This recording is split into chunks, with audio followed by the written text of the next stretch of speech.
छोटे से शहर से, पर सोच थी बड़ी। रास्ते मुश्किल थे, पर हिम्मत नहीं छोड़ी।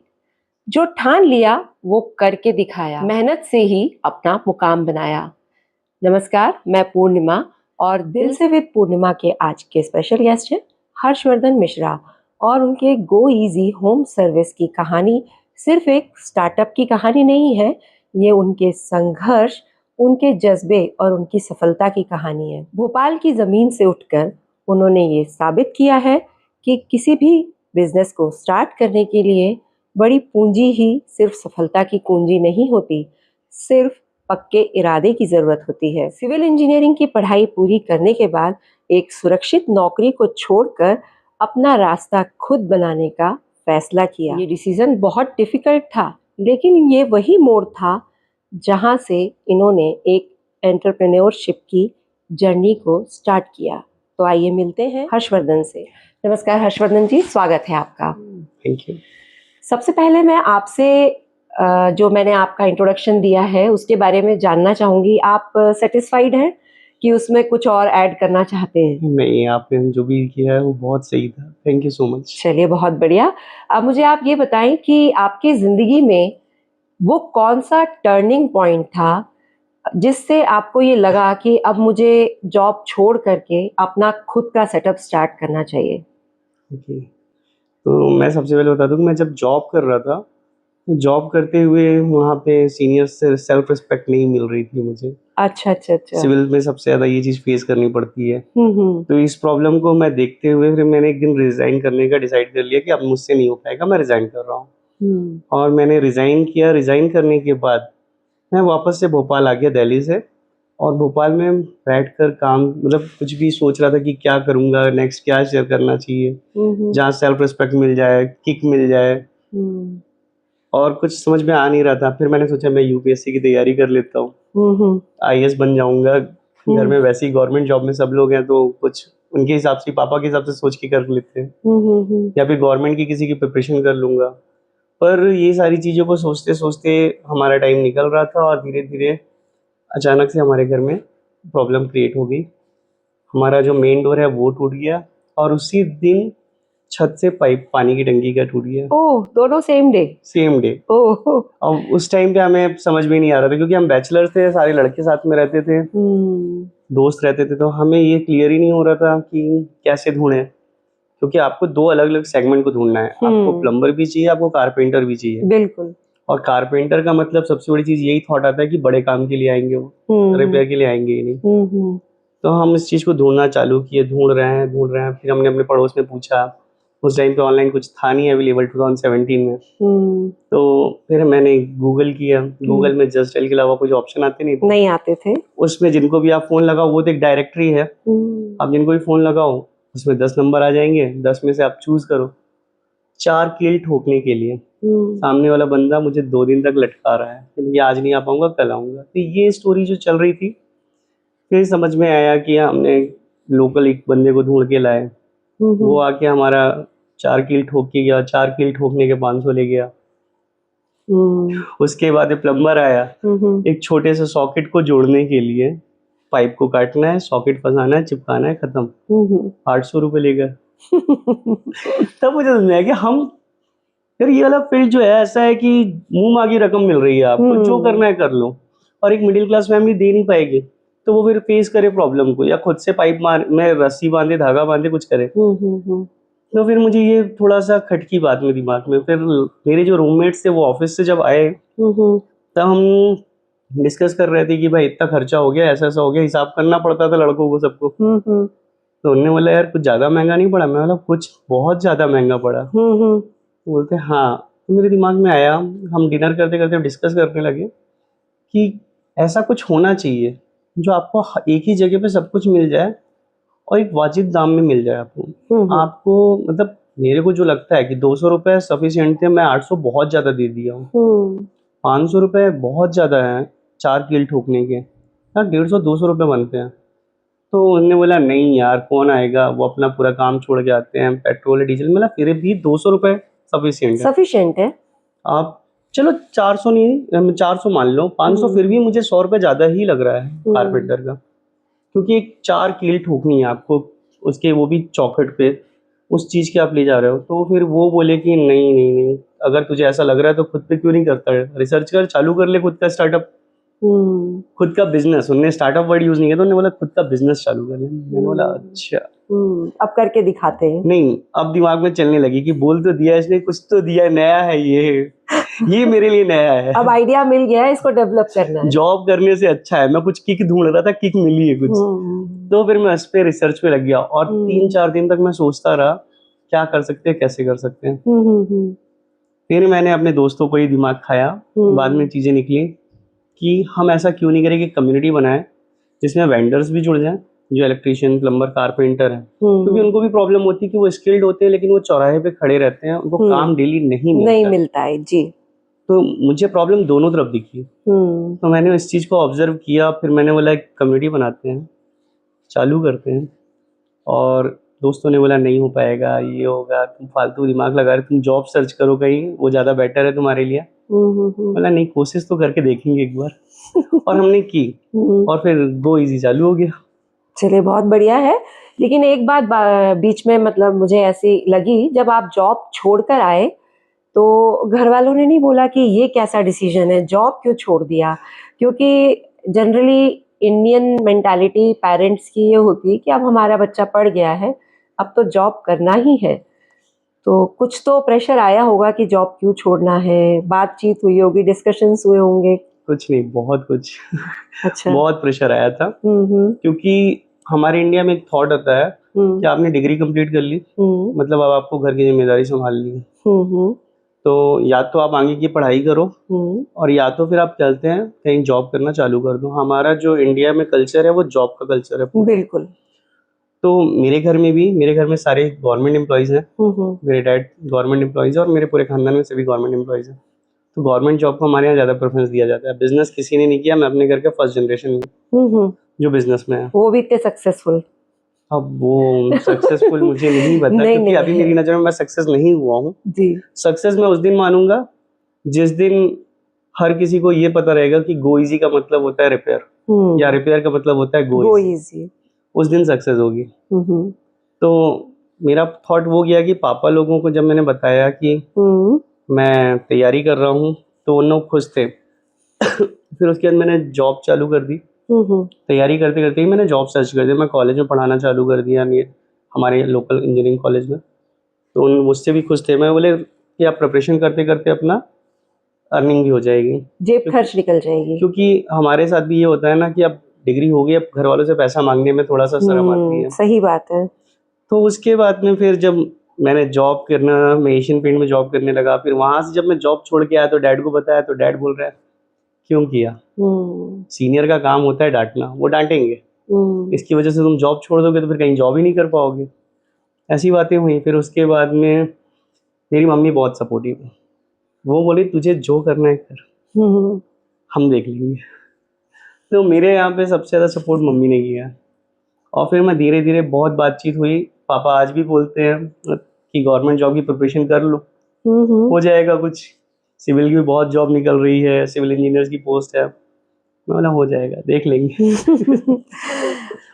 एक बात तो आप मानेंगे कि जब भी हम कोई डिसीजंस लेते हैं अपनी लाइफ को चेंज करने का, जैसे कि आपने एक मेजर डिसीजन लिया, जॉब छोड़कर आप आ गए भोपाल में और कुछ टाइम रिसर्च या जो भी है स्टार्टअप करने के हिसाब से, तो जब हम डिसीजंस ले रहे होते हैं अपनी लाइफ में, तो कई बार ऐसा होता है कि हमको अपने ऊपर ही डाउट होने लगता है कि हम जो सोच रहे हैं चीज़ें वैसी होंगी नहीं होंगी, कहीं ऐसा ना हो, कहीं वैसा ना हो, इफ्स और बट्स बहुत सारे आ जाते हैं। तो मैं ये जानना चाहूँगी कि क्या गो इजी के फाउंडर हैं जो, उनके भी मन में ऐसे शको शुबहा थे? बहुत, क्योंकि जब मैंने गो इजी के बारे में थॉट्स दोस्तों से डिस्कशन करके आ तो गया, किक भी मिल गई, हम चालू करना चाह रहे हैं। अब मेरे पास सेविंग्स ज़्यादा नहीं थी, क्योंकि मैंने जॉब क्विट की थी तो लास्ट मंथ की सैलरी भी नहीं आई थी। तो मेरी जो सेविंग्स थी, मैं उस सेविंग्स से ही काम चला रहा था। और उसमें भी मैंने अपने दोस्तों को पहले ही दे दिया था कि भाई ये एडवांस में रख लो मेरे से रेंट, क्योंकि अभी जॉब नहीं है, सेविंग्स रहेंगी तो खर्च हो जाएंगी। सही बात है। तो आपकी जेब में कुछ नहीं बच रहा है। अब आपको खुद का खर्चा चलाना है, सारी चीज़ें करनी है। और रिसर्च में भी पैसे खर्च होते हैं। तो मैं जब रिसर्च कर रहा था, तो रिसर्च करना तो पेट्रोल जला के आपको जाके मार्केट में घूमना है, चीज़ें करना है, तो वो सारी चीज़ें जब कर रहा था तो मेरे को कभी कभी लगता था, अंदर से फील होता था, गुरु हो जाएगा कि नहीं होगा आपसे। मैं बोला नहीं, कर लेंगे। फिर आपको खुद को मोटिवेट करना पड़ता है। मैंने उस समय में ये सीखा है कि आपको आप ही हरा सकते हो और कोई नहीं हरा सकता है। तो मैं जब भी डिमोटिवेट फील करता था ना, तो मैं शीशे के सामने खड़े होकर अपने आप को बोलता था, नहीं, आप कर सकते हो, आप ही कर सकते हो, और कोई करना नहीं, ही है, करना ही है, सेकंड ऑप्शन है ही नहीं। हाँ, क्योंकि अब आपने तो सोच लिया है ना, आपने आगे बढ़ लिया, तो पीछे मुड़ के देखने का कोई मतलब नहीं है। क्योंकि पीछे तो वही है, जॉब है, मिल जाएगी आगे आपको, कोई दिक्कत नहीं, पर ट्राई तो करो, हो सकता है इससे बेटर कुछ ऑप्शन हो। क्योंकि किसी ने एशियन पेंट चालू किया है, वो भी तो फर्स्ट टाइम कभी चालू किया होगा। बिल्कुल बिल्कुल। तो मैं वही सोच के अपने आप को ऐसे मोटिवेट करता था। और लास्ट मोमेंट पे जब मैं रिसर्च के बाद थोड़ा सा डाउट फील कर रहा था, तो मेरे कुछ दोस्त हैं जो बहुत अच्छे मोटिवेट करते हैं। उसमें से अनुराग असाटी हैं, जो कबाड़ी वाला, वो स्टार्टअप चालू कर चुके थे, हम कॉलेज में साथ में थे। उन्होंने स्टार्टअप चालू किया था, तो वो मुझसे मिले और फिर उन्होंने बोला, नहीं, कर सकते हो, करो, मजा आएगा। Oh wow. हाँ, तो फिर ऐसा मोटिवेशन भी होना चाहिए कोई देने वाला ना लाइफ में, करो करो। हाँ, तो उन्होंने बोला, मैं कर रहा हूँ ना, मैं कर लिया ना, तो तुम भी कर सकते हो, कोई दिक्कत नहीं है, हो जाएगा। फिर चालू किया और चल रहा है, अच्छा चल रहा है।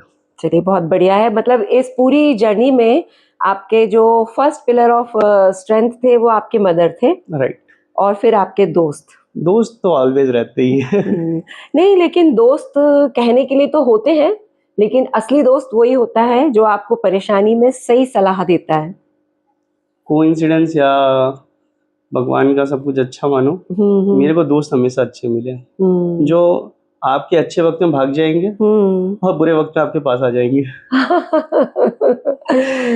बहुत बढ़िया है, आपकी दोस्ती ऐसी ही बनी रहे। और अब मैं आपसे ये जानना चाहूंगी कि जब आपने इस स्टार्टअप को प्लान किया था, जब आपके दिमाग में ये चीज आई थी कि मुझे ये स्टार्टअप करना है, तो सबसे बड़ा चैलेंज आपके सामने क्या था? फाइनेंस, टीम, या शुरुआत कैसे करनी है, फर्स्ट स्टेप क्या लेना है, क्या?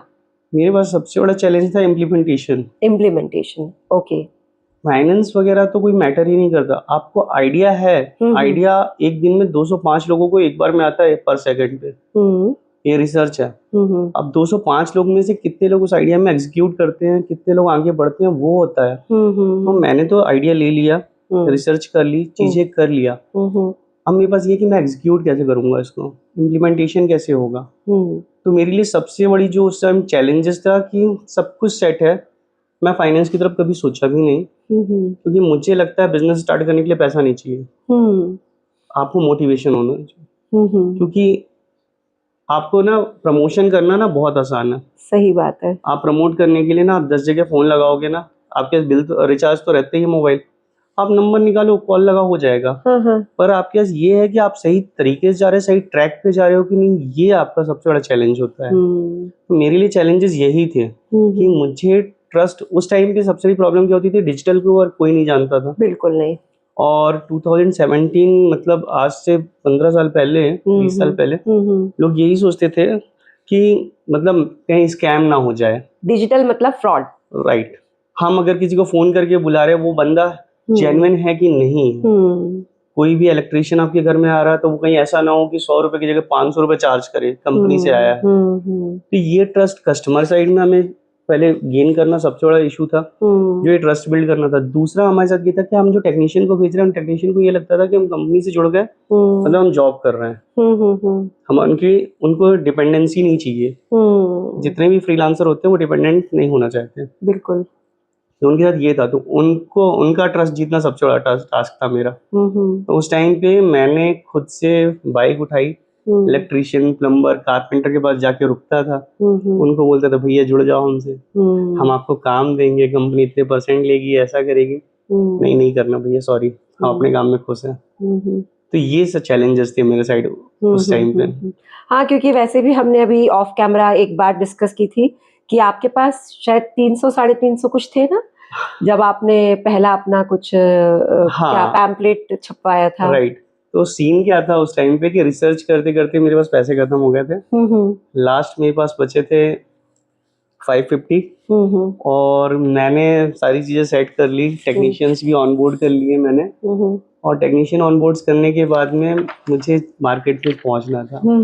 अब कोइंसिडेंस हम रहते थे एमपी नगर में, तो हमारे नीचे ही प्रिंटिंग प्रेस थी। अब उन भैया से मेरी अच्छी पहचान थी, तो मैंने भैया के पास गया और मैंने बोला कि भाईजान मुझे पैम्पलेट छपवाने। उन्होंने बोला हो जाएगा।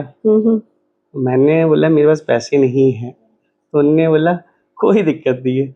पर मैं बोला नहीं ठीक है, आप 1000 प्रिंट करो मेरे लिए। ब्लैक एंड व्हाइट, मैंने first time black and white print out निकलवाए थे उनसे पैम्पलेट्स।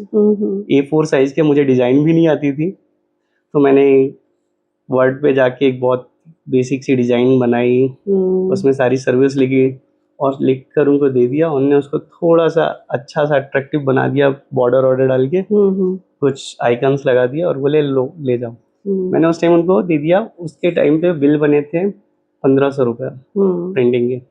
मैंने बोला ये 350 एडवांस पकड़ो, शाम को बाकी निकाल के लाता हूँ ATM से। बोले ठीक है कोई दिक्कत नहीं है। और बाकी के जो पैसे बचे थे उससे मैंने गाड़ी में डलवाए पेट्रोल और दिन भर का खर्चा समझ के मैंने रख लिया। और फिर मैं मार्केट में घूमना चालू किया और फर्स्ट टाइम मैं गौतम नगर पहुँच कर पूरे गौतम नगर में सबके गेट पे जाके खुद से पैम्पलेट फंसा के आ गया। Very nice. और मुझे उसके बाद से मतलब टचवुड मुझे कॉन्फिडेंस आ गया उस दिन। दिन भर में मेरे पास आ गई हैं 5 से 6 कॉल। ओके हाँ, मतलब वो आपका जो आपने इतना श्रम किया अपनी बाइक से, आपने पैम्पलेट्स लगा के शाम को आपको 6 कॉल्स आ चुके थे। शाम को नहीं, मुझे पैम्पलेट फंसाने के आधे घंटे बाद ही आ गए। ओके, इतना फास्ट रिजल्ट। हाँ, तो मेरे को ये कॉन्फिडेंस आ गया कि मार्केट में डिमांड है। और आपके जो आपको 1500 देने हैं ना, उस दिन मेरी फर्स्ट टाइम की जो फर्स्ट डे की थी इनकम 3500 रुपए थी। वाह, प्रॉफिटेबल। तो मैंने उनके 1500 दिए प्लस उनको 500 एडवांस दिया और प्रिंट कर लो आप अच्छे से, और इस बार डिजाइनर से डिजाइन करवाना आप। उन्होंने करवाया। और फिर उसके बाद में मैंने उनसे वो पुराने जो पड़े थे उनको लेके गया, बांटा फिर से, और फिर काम अच्छा रोलिंग में आ गया। तो वहां से फिर मुझे कॉन्फिडेंस और ज्यादा बिल्ड हो गया कि नहीं मैं सही ट्रैक पे जा रहा हूँ, चीजें हो जाएंगी। सही बात है। मतलब आपने जो एग्जीक्यूट किया प्लान, सिर्फ 350 रुपए एडवांस देकर के आपने बोल दिया कि मैं ATM से निकाल के दूंगा, लेकिन आपको भी मालूम था कि ATM में कुछ है नहीं है। आप उनकी गुडविल थी कि उनने आपको करके दे दिया, और आपने उनको जो प्रॉमिस किया था आपने शाम तक उनको दे भी दिया। और ये कितनी बड़ी बात है कि सिर्फ पैम्पलेट लगाने के आधे घंटे में आपका प्लान वर्क भी करना शुरू कर गया। कोइंसिडेंस मैं आपको बताता हूँ कि मैं जिनके यहाँ पहले कॉलेज टाइम पे रेंट पे रहता था जी, मेरे फर्स्ट कस्टमर भी वही थे। वाह बहुत बढ़िया है। तो आप भोपाल में ही कॉलेज किया है ना आपने? जी तो हाँ। कि बाहर किया है? नहीं, भोपाल से ही। तो आप कॉलेज में रेंट पे रहते थे, ऐसा क्यों? मैं दूर पड़ता था? शहडोल से रहता हूँ। ओके, शहडोल से। हमारे MP का एक छोटा सा है, तो मैं शहडोल से बिलोंग करता हूँ। शहडोल में पापा कोल माइंस में थे और हमने पूरी स्कूलिंग वहीं शहडोल पे की है। ओके। जमुना कॉलोनी एक बहुत छोटी सी टाउनशिप एरिया है कोल माइंस का, हम वहाँ थे। और जब मैं फर्स्ट टाइम भोपाल आया तो मुझे रेंट का पता नहीं था कि किराया भी लगता है, क्योंकि हमने बचपन से कभी घर का किराया नहीं देखा, बिजली का बिल नहीं देखा, कुछ भी नहीं देखा।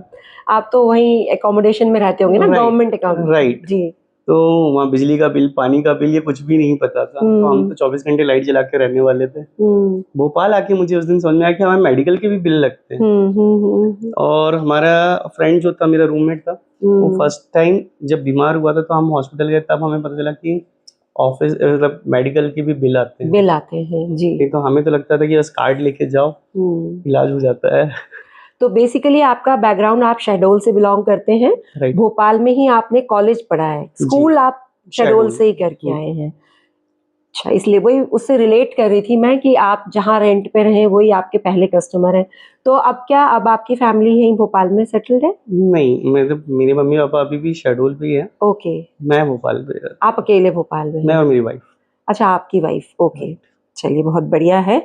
मैं अब भी ये पूछना चाहूंगी कि as an self made entrepreneur, आप जब सुबह उठते हैं तो आपका माइंडसेट क्या होता है? आप सुबह उठने के बाद अपना दिन कैसे प्लान करते हैं?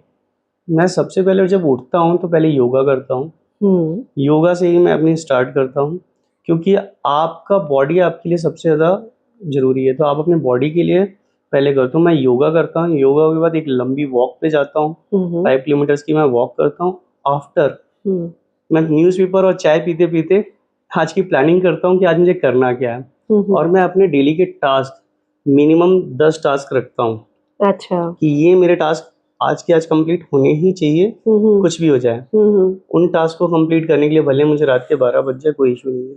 ओके। हाँ, मैं तो आपको बता दूं, मैं कभी कभी एक हफ्ते घर भी नहीं गया हूँ शुरुआत में। ऑफिस में ही रहा हूँ। अच्छा। हाँ, और मैं जब वो टास्क को डिसाइड कर लेता हूँ, उनके बाद फिर उस पे काम करता हूँ, और सबसे पहले ऑफिस जाने के बाद मेरा होता है कि पूरी टीम के साथ में एक मीटिंग करता हूँ।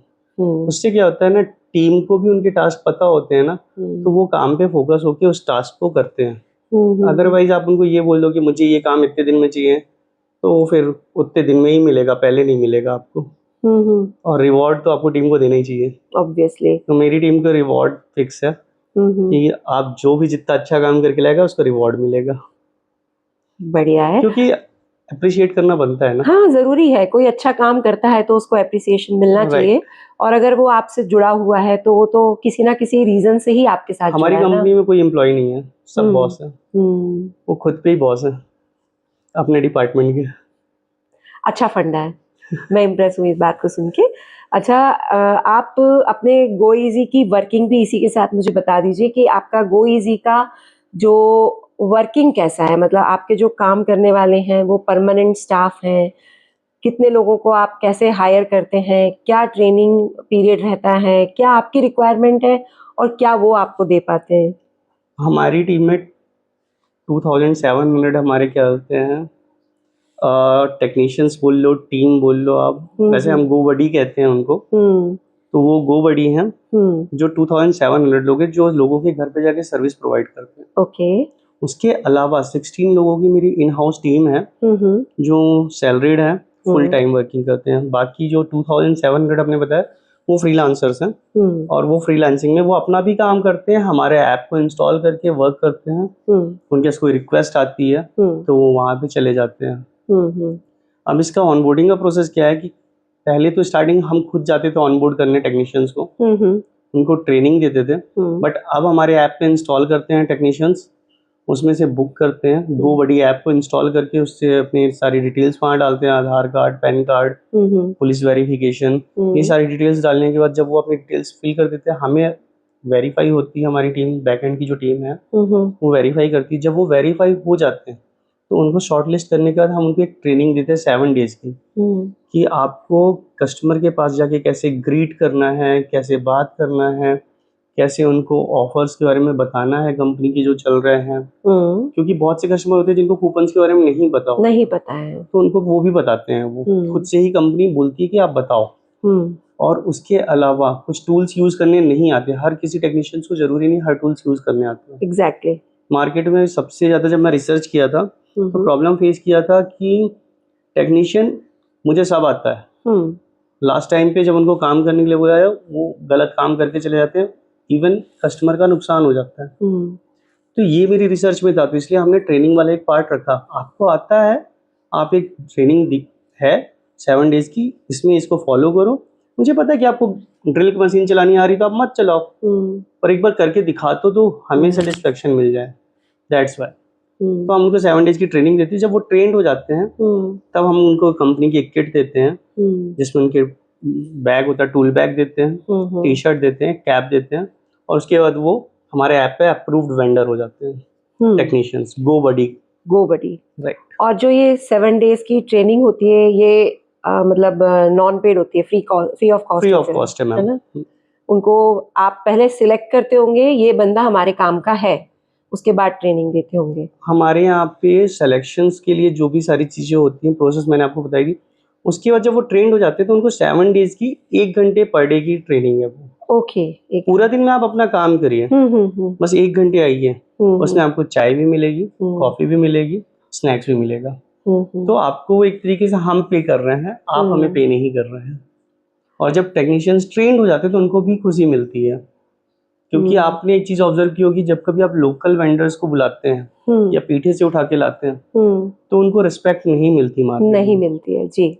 लोग क्या करते हैं, इसको भी देख लेना उसको भी देख लेना, थोड़ा सा अलग एटीट्यूड में बात है। लेकिन वही कोई कंपनी से अगर टेक्नीशियन आता है तो भैया प्लीज इसको भी देख लीजिएगा। तो ये डिफरेंस जो होता है ना, इस डिफरेंस को दूर करने के लिए हमने उनको थोड़ा सा किट और थोड़ा सा प्रोफेशनलिज्म दे दिया। तो ये डिफरेंस जो था कि भैया रिस्पेक्ट नहीं मिलती टेक्नीशियंस को, मैंने देखा है, क्योंकि मैं बेसिकली सिविल इंजीनियर हूँ, तो मैं इंजीनियर के साथ काम किया हूँ, लेबरों के बीच में रहा हूँ, तो मुझे पता है कि उनको रिस्पेक्ट नहीं मिलती। तो ये एक प्रॉब्लम थी, तो इसके लिए मैंने उनको ट्रेनिंग देना चालू किया कि भैया आप अच्छे से बन के जाओगे तो लोग आपको रिस्पेक्ट देंगे। प्रेजेंटेबल और ग्रूम कर दिया आपने उनको। थोड़ा सा ये ग्रीट कर दीजिए जाने के बाद, नमस्ते सर या व्हाटएवर जो भी है ना। और अच्छा, एक चीज मुझे और याद आई अभी, मैं आपको वापस पुरानी जगह ले जाना चाहूंगी। जब आपने स्टार्टअप शुरू किया था, आपका ऑफिस, मैंने सुना है कि आपने ऑफिस से कोई काम नहीं शुरू किया था शुरुआत में। आप कहीं चाय वाय की दुकान पे बैठ के लेते थे पहले? राइट। और मैंने जब स्टार्ट किया बिजनेस, हाँ जी, तो मैं अपने दोस्तों को बताया नहीं, क्योंकि एक डर था कि अगर आप गलती से फेल हो गए तो रूममेट ही आपका मजाक उड़ाएंगे। सेल्फ डाउट वो मेरी लाइफ का सबसे बड़ा चैलेंज था उस टाइम पे, कि रूममेट से बच के। तो जब वो जॉब पे चले जाते थे तो मैं क्या करता था कि मैं अपने रूम को लॉक करता था, मैं बोलता था मैं लाइब्रेरी जा रहा हूँ। और मैं, हमारे घर के पीछे एक कैफे था, वो कैफे भी खुद में स्टार्टअप था एक छोटा सा, वो भी उसी टाइम पे रिसेंटली ओपन हुआ था। तो मैं उस कैफे के कॉर्नर में बैठ जाता था जी। 4 कॉफी दिन भर की मेरी फिक्स, 4 चाय फिक्स थी मेरी। 4 चाय, एक लैपटॉप और 2 टेबल थे, 2 स्टूल थे, और कुछ भी नहीं। कोई वैसा नहीं था कि बहुत अच्छा था, उनका भी स्टार्ट ही था। तो इतने बड़े बड़े ही 2 टेबल थे, हम उसमें एक में लैपटॉप रखता था, एक में मैं बैठता था, और वहीं से मैं कॉलिंग करता था, वहीं से मैं सारी डिटेल्स निकालता था कंपनी। इवन मैंने 8 महीने या 9 महीने, आप बोल लो, ऑफिस वही है मेरा। इंटरेस्टिंग। और वो कोना ऐसा फिक्स हो गया था कि उस कॉर्नर पे मैं नहीं भी आऊंगा तो भी वो खाली रहेगा, क्योंकि भैया को भी पता है, दुकान वालों को, कि यहाँ पे सराके बैठेंगे। तो उनका वो मेरा पहला ऑफिस है वो। मतलब 350 करोड़ का स्टार्टअप बनाने के लिए ऑफिस की जरूरत नहीं है, पैसों की जरूरत नहीं है, सिर्फ सेल्फ मोटिवेशन और पक्के इरादे की जरूरत है ना। इरादा पक्का होना चाहिए कि मुझे करना ही है। मैं आज के स्टार्टअप जो भी करना चाहते हैं बच्चे, मैं उनको एक चीज बस बोलूंगा, और नए स्टार्टअप जो चालू कर चुके हैं उनको यही बोलूंगा ना, पैसे बचाना है तो आपको कंपनी चलानी है, आप घर से चलाओ, या मेरे जैसे कहीं भी कैफे में चला लो, क्योंकि ऑफिस कभी रिक्वायर्ड नहीं होता है जी। एग्जैक्टली। इवन मैंने स्टार्टिंग में 3 महीने तक काम के लिए किसी एम्प्लॉय को भी हायर नहीं किया।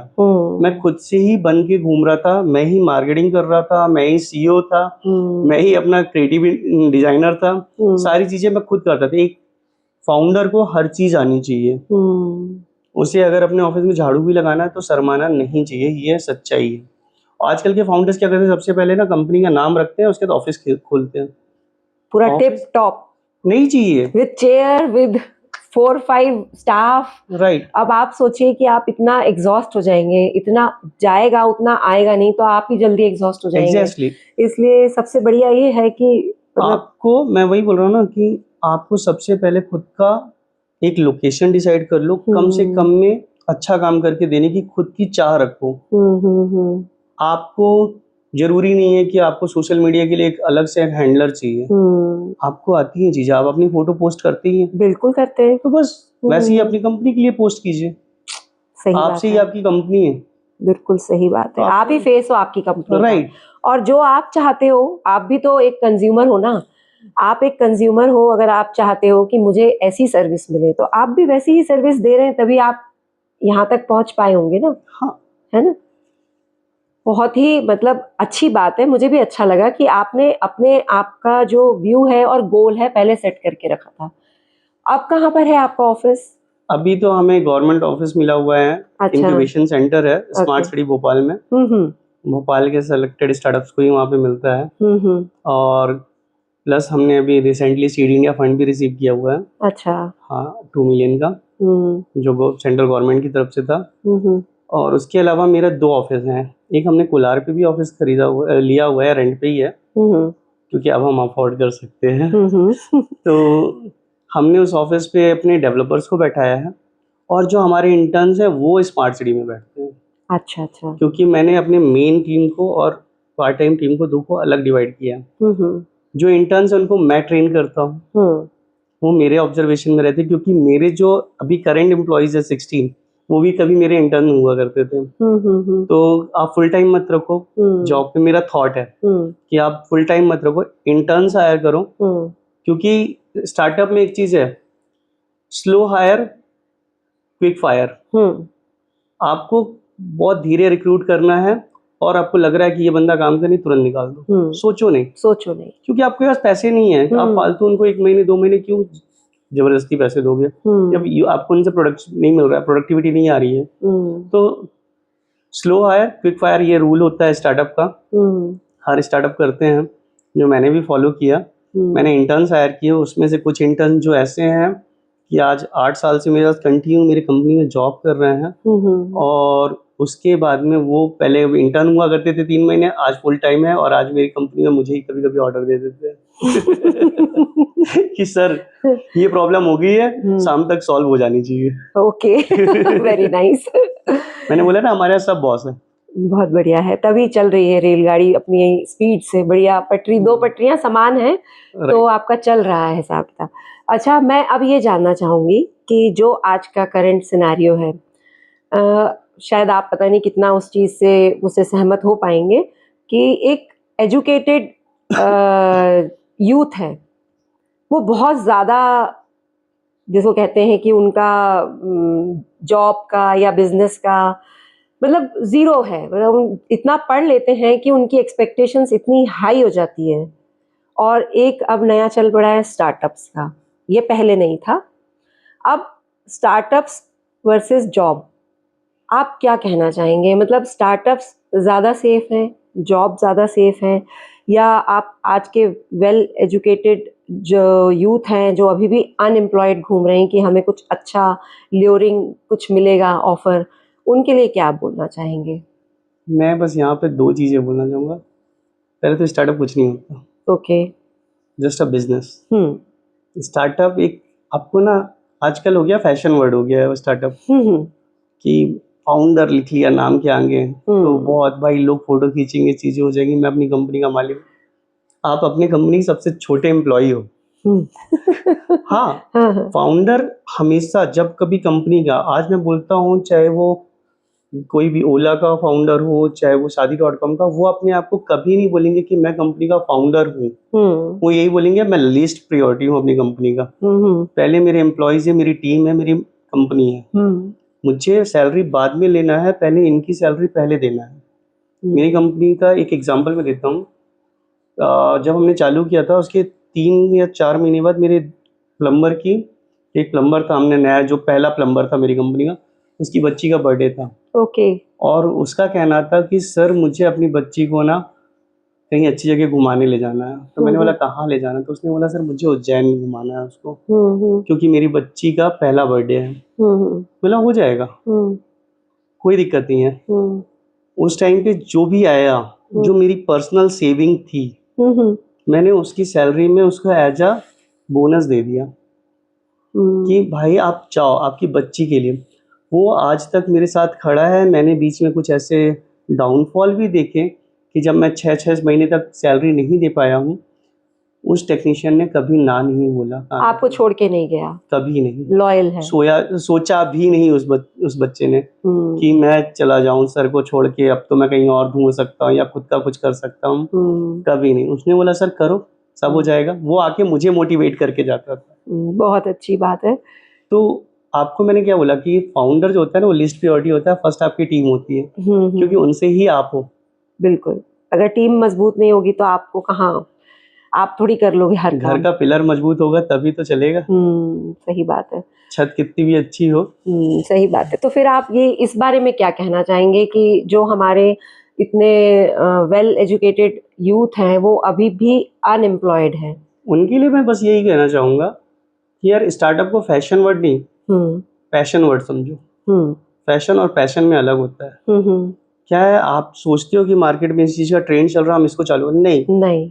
आपका जो पैशन है आप उसको फॉलो करके उस पे आगे बढ़ो। जॉब भी आप उस फील्ड पे सर्च करो जिस फील्ड में आपका पैशन हो। आपको मैं एक एग्जांपल देता हूँ। एक फाइनेंस कंपनी है, मैं नाम नहीं लूंगा उनका, अब मुझे क्योंकि पता नहीं वो एग्री करें नहीं डिसएग्री करें। बहुत बड़ी कंपनी है पर उसके फाउंडर फाइनेंस के बारे में कुछ नहीं जानते थे।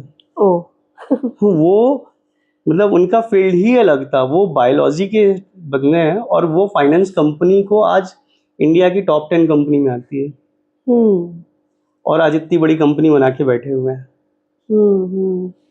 इसका एक और एग्जांपल है, एक और स्टार्टअप ही था जिनको कुछ भी नहीं पता था टेक्नोलॉजी के, आज टेक्निकल कंपनी चला रहे हैं, फुल्ली टेक्नोलॉजी बेस्ड चला रहे हैं और गांव से चला रहे हैं।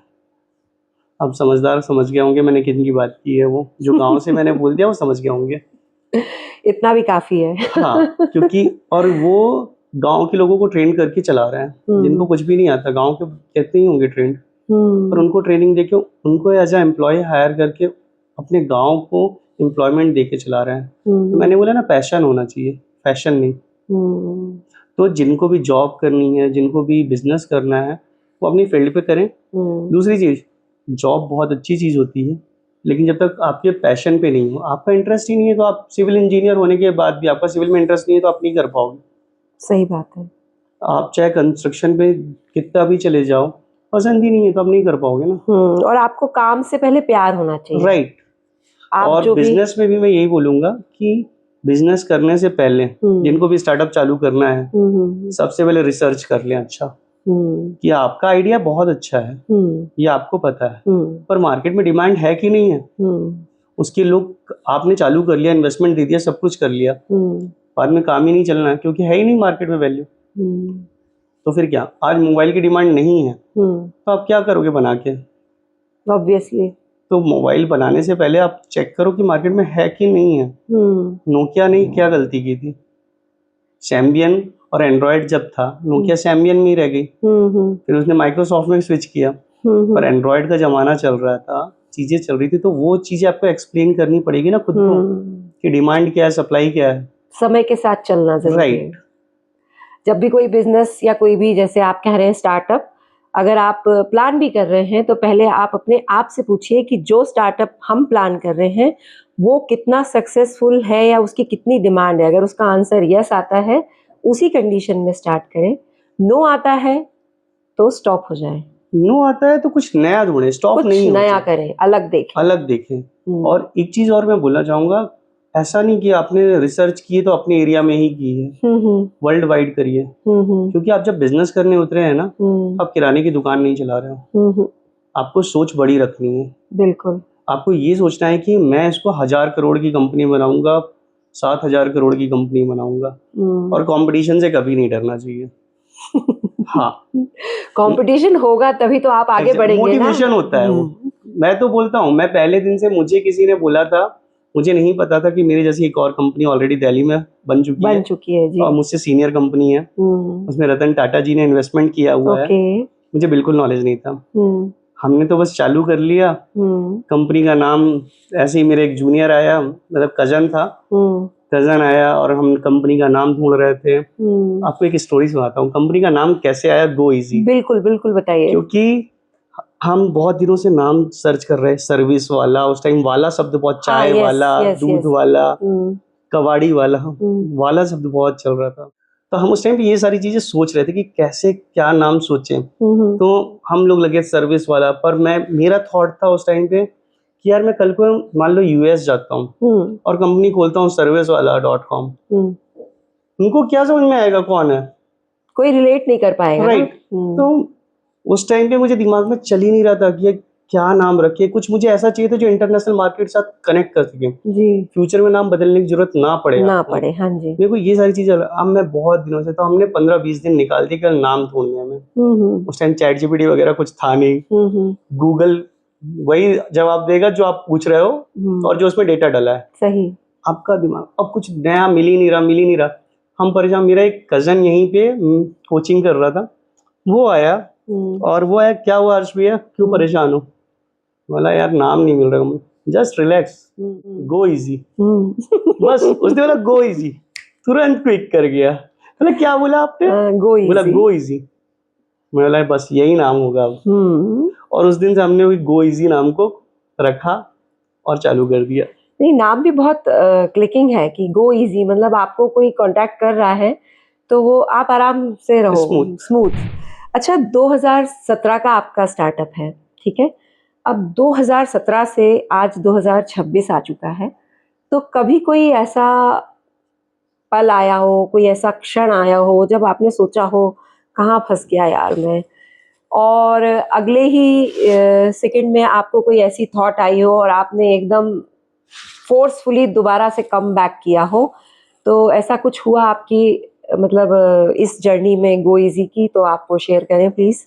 इसका एक बहुत ही अच्छा इंसिडेंट मैं सुनाता हूँ आपको। जी। हुआ क्या था कि अब हमारी कंपनी चल गई थी, अब हमें B2B रिस्पॉन्स भी आने लग गए थे। ओके।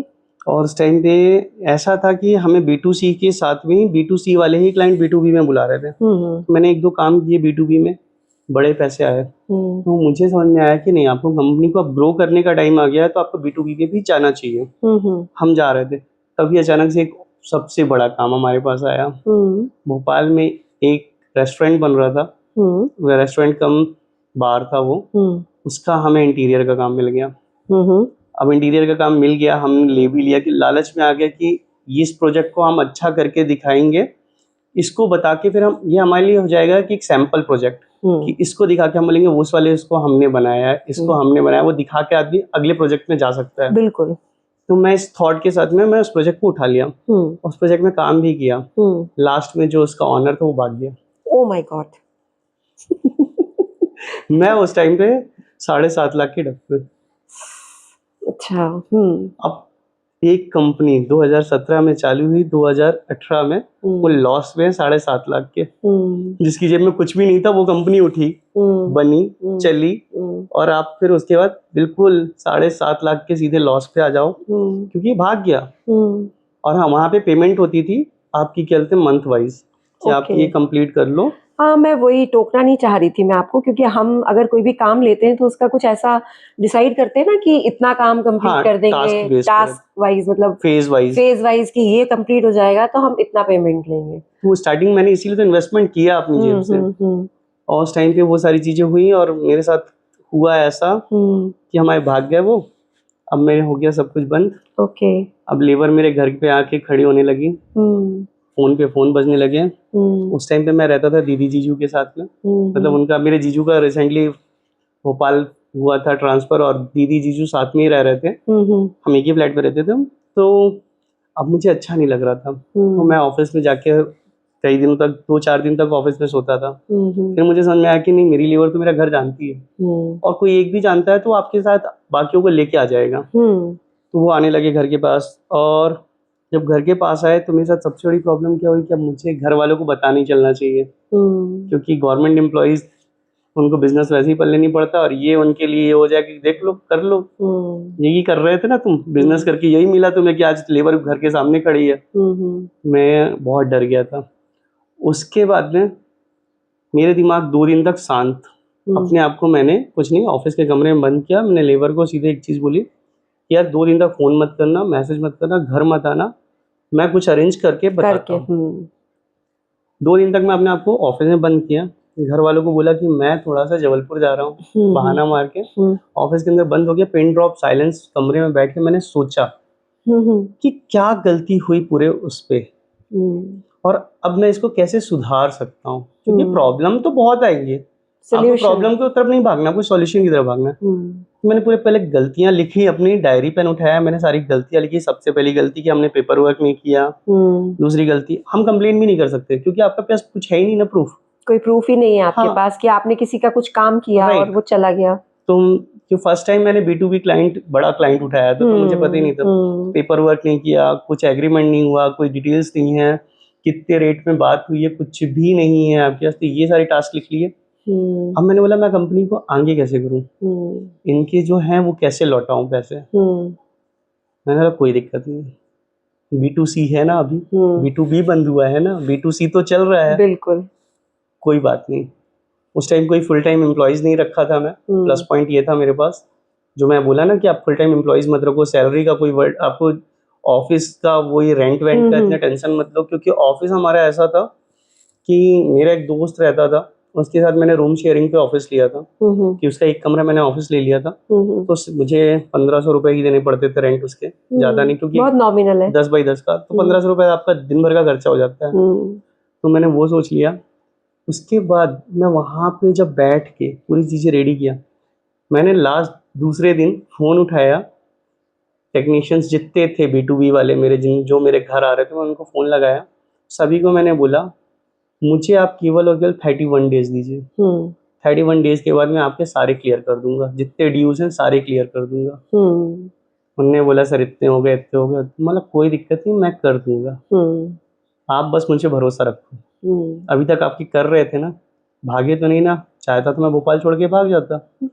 बोले हाँ सर ठीक है, ट्रस्ट किया, मेरी टीम ने मेरा ट्रस्ट, मतलब मुझ पर ट्रस्ट किया। 31 दिन तक किसी का कॉल नहीं आया, मैं खुद से ही सारी टेक्नीशियंस, सारे कस्टमर्स को फ़ोन लगाता, सारी चीज़ें करता, बाउंस बैक करके मैं वापस से आया, और मैंने एग्जैक्ट 31 डेज पे 50% सैलरी सबकी बांट दी, जितने भी पेंडिंग ड्यूज थे 50% मैंने दे दिया। Very nice. उस टाइम पे बस एक था कि मेरे साथ स्ट्रगल किया था कि मैं डे नाइट पूरा वर्क करता था, खुद के ऊपर काम नहीं कर रहा था, सोना वोना सब छोड़ दिया था, क्योंकि हाँ रेस्ट करता था पर 1-2 घंटे की नींद लेता था, क्योंकि उस टाइम स्ट्रेस इतना हो चुका था। तो मैं रात में 2-2 बजे जाके पैम्पलेट्स लोगों के घर में फंसाता था, इवन आपकी कॉलोनी में भी फंसाए हैं। ओह हाँ अच्छा। तो पुलिस वाले आते थे रात में, गश्त करते, तो उनसे बच के छिप के वो सारी चीजें भी की है। एंजाइटी में नींद नहीं आती होगी आपको, ऐसा लगता होगा मुझे किसी का कुछ देना है। नहीं, मेरे अंदर ये था कि मुझे हारना नहीं है, वापस निकलना है इसमें से, मुझे बस कुछ करके दिखाना है। जो मुझ पे भरोसा किया उनका भरोसा नहीं तोड़ना है। एग्जैक्टली मेरे अंदर पे ये था। मुझे ये नहीं था कि मुझे कैसे बाहर आना है, वो तो मैं आ जाऊंगा, मुझे पता है, पर कैसे बाहर आना है से छोड़ के ना, बस मुझे ये था कि मेरे ऊपर जिनने भरोसा किया उनका भरोसा नहीं तोड़ना है। हाँ, टूटना नहीं चाहिए, क्योंकि आज मेरे साथ वो लोग खड़े हैं। एग्जैक्टली। आज मैं उनको कभी भी बोल देता हूँ कि ये वाला काम करना, कोई दिक्कत नहीं सर, एडवांस की कोई जरूरत नहीं है। तो ये होना चाहिए, ट्रस्ट बिल्ड हो गया ना, ट्रस्ट बिल्ड हो गया। तो वो जो था बाउंस बैक करने वाला मेरा, कि कम बैक कैसे करना है, ये था मेरे साथ इंसिडेंस उस टाइम। फुल फोर्स के साथ कम बैक किया, और रात रात जाग जाग के कम बैक किया। आपको डिमोटिवेट नहीं होना है। उस टाइम पे मेरे अंदर पे यही था कि अगर तू हार मान गया तो सब हार जाएंगे। तो हर्षवर्धन मिश्रा, आपको हार नहीं मानना है। और इस टाइम आप कितने बड़े थे? मैम मेरी एज आज 32 है। तो आज से 4 साल पहले, 5 साल पहले? 5 साल पहले। अच्छा, बहुत छोटे हो गए आप तो फिर उस हिसाब से। मतलब इतना डीप थॉट इतने कम उम्र में आना और सबके बारे में सोचना थोड़ा सा अलग आपको ना, जब मैच्योरिटी अपने आप आती है, आपको किसी के साथ रह के सीखने की जरूरत नहीं होती है। जब आप लोगों के साथ खड़े होते हो, जब लोग आप पे भरोसा करते हैं ना, तो आपके अंदर मैच्योरिटी आ जाएगी। देख रही हूँ मैं, वो आपकी झलक भी रही है मैच्योरिटी। जो हमारी यंग जनरेशन आज पॉडकास्ट देख रही है, या कोई भी यंग नहीं भी हो, जो किसी परेशानियों से जूझते हुए या कुछ उनकी लाइफ में सेटबैक्स आए हों, उनको क्या मैसेज देना चाहेंगे? जो आज की डेट में यंग जनरेशन है, मैं उनको एक ही थॉट दूंगा, एक ही सजेशन दूंगा कि कर्म करो, फल के पीछे मत भागो। आपने डिसाइड किया कि आपको अगर कुछ करना है तो कम से कम में क्या अच्छा कर सकते हो, कैसे कर सकते हो। और दूसरी चीज़, आप किसी को हायर मत करो, अपनी टीम अपने दोस्तों के साथ मिलके बनाओ। अब मेरा फर्स्ट एम्प्लॉय कौन था, मेरी टीम का फर्स्ट मेंबर कौन था? मेरे रूममेट्स थे। हाँ, मैं बताना भूल गया, जब मैंने फर्स्ट टाइम पैम्पलेट बांटना चालू किया तो उसके सेकेंड डे मैंने बहाने से कि चलो चाय पोहा खा के आते हैं अपन, रात में उनको लेके गया, बैग में पैम्पलेट भरे और उनसे बोला कि काम करते ना यार, पैम्पलेट भी फंसा देते ना कॉलोनी में। इंटरेस्टिंग। तो आपका सबसे पहले आपका फ्रेंड होता है, जो मैंने हमेशा बोला। तो आप अपने आपस में ही एम्प्लॉइज ढूंढो, उनको भी इंटरेस्ट आएगा आपके बिजनेस में, और हो सकता है कि आप अच्छे को फाउंडर ढूंढ लो। तो जो भी है यंग जनरेशन, अगर उन्हें बिजनेस करना है तो हायरिंग नहीं, दोस्तों पे भरोसा करो आप। और फैमिली की इम्पोर्टेंस क्या फैमिली की इम्पोर्टेंस ऐसी है कि मम्मी मेरी बहुत ज़्यादा मुझ पर ट्रस्ट करती हैं। उनको पता नहीं उनको लड़के में क्या दिखता है, तू जो करेगा कर ले जाएगा। मेरा जब डाउनफॉल आया था तब मैं मम्मी को फ़ोन लगाया, अच्छा रोया। मैंने उन्हें बताया, मम्मी ने बोला मैं कर दूं पैसे पेमेंट। मैंने बोला नहीं, करना तो खुद से ही है। बोले हो जाएगा, टेंशन नहीं लो, सब हो जाएगा, मुझे भरोसा है तू कर लेगा। और वो जो ट्रस्ट है, आज मेरी वाइफ का भी मुझ पे वही ट्रस्ट है। तो हाँ, आप अपनी फैमिली के सिंगल चाइल्ड हैं? हाँ, मेरी 2 सिस्टर हैं और मैं हूँ। अच्छा, नहीं मतलब 3 भाई बहन हैं हाँ, आप? 3 लोग हैं हम लोग। मेरी बहन ने मुझ पे बहुत ट्रस्ट किया है, जीजू बहुत सपोर्ट किए हैं, क्योंकि जब मेरा डाउनफॉल आया था मैंने किसी से नहीं बताया था, पर जीजू को समझ में आ गया था, तो उन्होंने कभी भी मुझ पे कोई चीज़ों का मतलब ऐसा नहीं कि तुम जॉब कर लो या बर्डन नहीं डाला, कोई भी नहीं, ना स्ट्रेस दिया, हो ना जाएगा, बर्डन हर्ष डाला। हर्ष हो जाएगा, आप करो, अच्छा काम चल रहा है, कर ले जाओगे। आज सेम मेरी वाइफ है, अभी भी हमारे बीच में कभी कभार हेडल्स आ जाती है कंपनियों में, तो मेरी वाइफ बोलती है मुझे आप पे भरोसा है, आप कर लोगे। हमारी शादी को अभी 3 साल हुए हैं, बट 3 साल में मेरी वाइफ मुझसे ज्यादा मुझे समझती है। होना ही चाहिए। और मैं आज कहता हूँ मुझे सबसे ज्यादा जो सपोर्ट मिलता है मेरी मम्मी और मेरी वाइफ का मिलता है, और मेरी दीदी का। जीजू तो मेरे हैं ही।